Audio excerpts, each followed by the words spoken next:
नमस्कार प्रिय विद्यार्थियों, अब तक हम स्नातक प्रथम वर्ष हिंदी साहित्य प्रश्नपत्र प्रथम मध्यकालीन कविता का पाठ के अंतर्गत रामचरितमानस के अयोध्या कांड से राजा दशरथ के निधन और भरत शत्रुघ्न के ननिहाल से आगमन का प्रसंग पढ़ चुके हैं।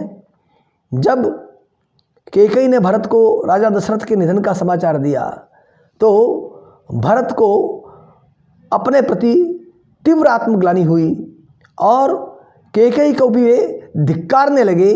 कैकेयी के प्रति उनके हृदय से रोष भरे उद्गार निकलने लगे। कैकेयी भरत को जब समझाने लगी तो तुलसीदास जी लिखते हैं, विकल बिलो कि सुतहि समुझावती मनहु जरे पर लोनु लगावती तात राउ नहीं सोचे जोगू बिड़ई सुकृत जसु की नहीं भोगू। पुत्र को व्याकुल देखकर कैकेयी समझाने लगी मानो जले पर नमक लगा रही हो। वह बोली, हे तात, राजा सोच करने योग्य नहीं है। उन्होंने पुण्य और यश कमाकर उसका पर्याप्त भोग किया। जीवत सकल जन्म फल पाए अंत अमरपति सदन सिधाए अस अनुमानी सोच परिहरऊं सहित समाज राजपुर करऊं। जीवन काल में ही उन्होंने जन्म लेने के संपूर्ण फल पा लिए और अंत में वे इंद्रलोक को चले गए। ऐसा विचार कर सोच छोड़ दो और समाज सहित नगर का राज्य करो। सुनि सुटि सहमेउ राजकुमारू पाके छत जनु लाग अंगारू धीरज धरि भरी ले ही उसासा पापनि सबई भांति कुल नासा।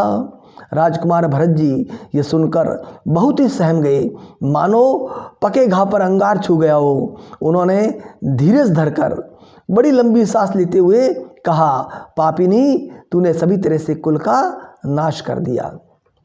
जो पे कुरुचि रही अति तोही जनमत काहिन मारे मोही पेड़ काटी ते पालऊ सींचा मीन जियन नित बारी उलीचा। हाय, यदि तेरी ऐसी अत्यंत बुरी रुचि दुष्ट इच्छा थी तो तूने जन्मते ही मुझे मार क्यों नहीं डाला। तूने पेड़ को काटकर पत्तों को सींचा है और मछली के जीने के लिए पानी को उलीच डाला, अर्थात मेरा हित करने जाकर उल्टा तूने मेरा अहित कर डाला।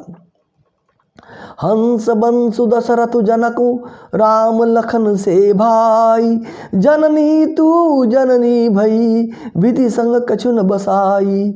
मुझे सूर्यवंश वंश दशरथ जी सरी के पिता और राम लक्ष्मण सरी के भाई मिले, पर हे जननी, मुझे जन्म देने वाली माता तू हुई। क्या किया जाए, विधाता से कुछ भी तो बस नहीं चलता। जब ते कुमति कुमत जिय ठयऊ खंड खंड हो हृदयन गयऊ बर मांगत मन भई न पीरा गरिन जी मुँह परे न कीरा।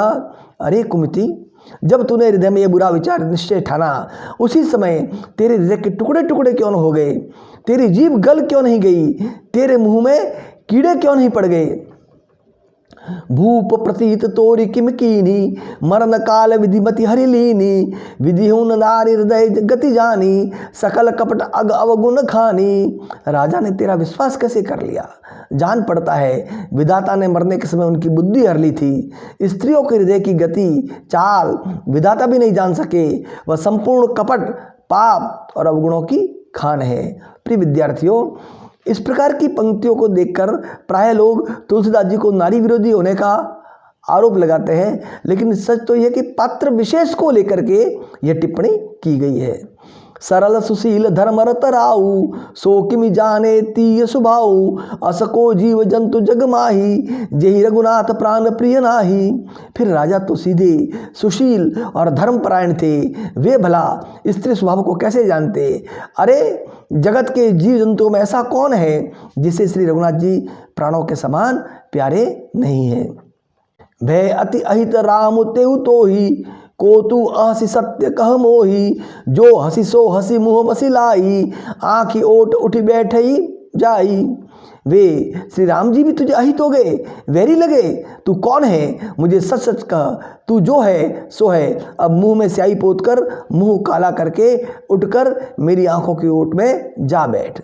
राम विरोधी हृदय ते प्रकट कीन विधि मोही, मोह समान को पातकी बारी कहो कछु तोही। विधाता ने मुझे श्री राम जी से विरोध करने वाला तेरे हृदय से उत्पन्न किया, अथवा विधाता ने मुझे हृदय से राम का विरोधी जाहिर कर दिया। मेरे बराबर पापी दूसरा कौन है? मैं व्यर्थ ही तुझे कुछ कहता हूँ। सुनि शत्रुघ्न मातु कुटिलाई, जरई गात्र से कछु न बसाई। तेहि अवसर कुबरी तह आई, बसन विभूषण विविध बनाई। माता की कुटिलता सुनकर शत्रुघ्न जी के सब अंग क्रोध से जल रहे हैं, पर कुछ वश नहीं चलता। उसी समय भांति भांति के कपड़ों और गहनों से सजकर कुबरी मंथरा वहां आई। लकीर से भरे लखन लघु भाई, भरत अनल घृत आहुति पाई। हुमगी लात तक कुबर मारा, परिमुह भर मही पर करत पुकारा। उस कुबरी को सजी देखकर लक्ष्मण के छोटे भाई शत्रुघ्न जी क्रोध में भर गए, मानो जलती हुई आग को घी की आहुति मिल गई हो। उन्होंने जोर से तक कर कुबड़ पर एक लात जमा दी। वह चिल्लाती हुई मुंह के बल जमीन पर गिर पड़ी। कुबर टूटे फूट कपारू, दलित दसन मुख रुधिर प्रचारू। आह दई में काह न सावा, करत नीक फल अन इस पावा। उसका कुबर टूट गया, कपाल फूट गया, दांत टूट गए और मुंह से खून बहने लगा। वह कराते हुए बोली, हाय देव, मैंने क्या बिगाड़ा जो भला करते बुरा फल पाया। सुनिरिपुहन लकी नख सिख खोटी, लगे घसीटन धरी धरी झोंटी। भरत दया निधि दीन छुड़ाई, कौशल्या पही गे दो भाई। उसकी यह बात सुनकर और उसे नख से शिखा तक दुष्ट जानकर शत्रुघ्न जी झोंटा पकड़कर उसे घसीटने लगे। तब दया के भंडार भरत जी ने उनको छुड़ा दिया और दोनों भाई तुरंत कौशल्या जी के पास गए। अब कौशल्या जी की क्या दशा है? मलिन बसन बिबरन विकल, कृष शरीर दुख भार। कनक कलप बर बेली मन, मानव हनी तुषार। कौशल्या जी मैले वस्त्र पहने हैं, चेहरे का रंग बदला हुआ है, व्याकुल हो रही है, दुख के बोझ से शरीर सूख गया है। ऐसी दिख रही है मानो सोने की सुंदर कल्पलता को वन में पाला मार गया हो। भरत ही देखी मातु उठ धाई, मूर्छित अवनि परी झय आई। देखत भरत विकल भय भारी, परे चरण तन दशा विसारी। भरत को देखते ही माता कौशल्या जी उठ दौड़ी, पर चक्कर आ जाने से मूर्छित होकर पृथ्वी पर गिर पड़ी। यह देखते ही भरत जी बड़े व्याकुल हो गए और शरीर की सुध बुलाकर कौशल्या के चरणों में गिर पड़े। मातु तात कह दे ही दिखाई, कह सिया राम लखन दो भाई। के कई कत जनमी जग माझा, जो जनमीत भई काहे न बाजा। फिर बोले, माता पिताजी कहाँ है, उन्हें दिखा दे। सीता जी तथा मेरे दोनों भाई श्री राम लक्ष्मण कहाँ है, उन्हें दिखा दे। के कई जगत में क्यों जन्मी, और यदि जन्मी ही तो फिर बाँझ क्यों न हुई। कुल कलंक जही जन में उमोही, अपजस भाजन प्रिय जन द्रोही। को त्रिभुवन मोहि सरिस अभागी, गति असि तोरी मातु जही लागी। जिसने कुल के कलंक, अपयश के भांडे और प्रियजनों के द्रोही मुझ जैसे पुत्र को उत्पन्न किया। तीनों लोकों में मेरे समान अभागा कौन है, जिसके कारण हे माता तेरी यह दशा हुई। पितु सुरपुर बन रघुवर केतु, मैं केवल सब अनर्थ हेतु। दिग्मोई भयु बैनु बन आगी, दुसहदा दुख दूषण लागी।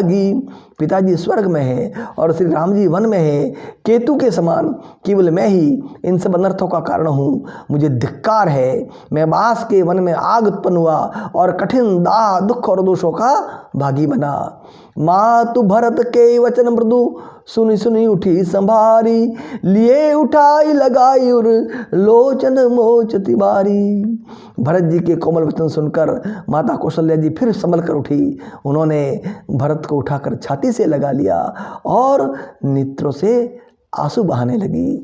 राम की विरह से संतप्त माँ कौशल्या ने जैसे ही भरत को देखा, वह अश्रु विगलित गदगद हो उठी और भरत को देखकर उसके हृदय से आंसुओं की धारा बहने लगी।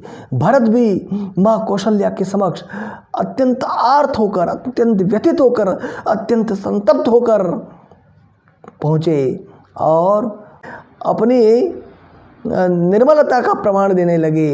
भरत माँ कौशल्या के सामने अत्यंत व्यथित है और आगे जाकर माँ उन्हें किस तरह से समझाएगी और आगे क्या घटनाक्रम होगा, यह हम आगे की वीडियो में पढ़ेंगे। धन्यवाद, नमस्कार।